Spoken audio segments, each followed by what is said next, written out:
প্রিয় শিক্ষার্থীরা, লেনদেনকে হিসাব সমীকরণের মাধ্যমে বিশ্লেষণ পর্ব 6।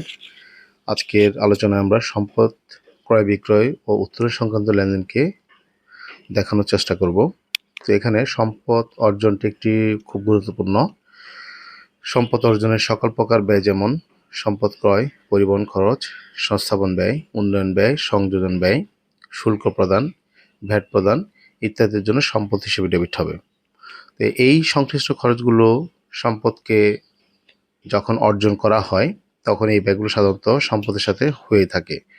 তো এই ব্যয়গুলোর ক্ষেত্রে আমরা সংশ্লিষ্ট সম্পদ হিসাবকে ডেবিট করব, আলাদা আলাদা করে ডেবিট করব না। অনেক সময় ছাত্রছাত্রীরা দেখা যায় যে সংস্থাপন ব্যয় হয়, যে সংস্থাপন ব্যয় নামে আলাদা একটি ব্যয় দেখায়, বা পরিবহন ওই শুল্ক ব্যয় বা ভ্যাট ব্যয় নামে আলাদা ব্যয় দেখায়। আসলে সবগুলো ব্যয় ওই সংশ্লিষ্ট সম্পদ হিসেবেই ডেবিট হবে।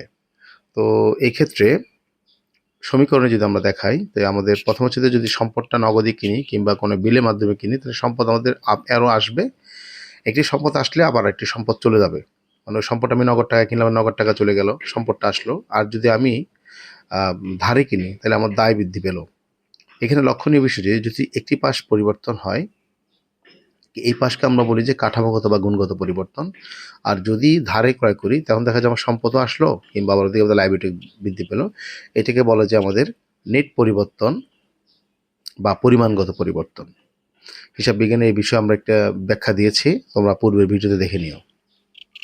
এরপরে আমরা শুধু উত্তোলন বলা থাকলে, উত্তোলনের বিষয়ে শুধু উত্তোলন বলা থাকলে ব্যবসায় হতে নগদ উত্তোলন ধরা হয়।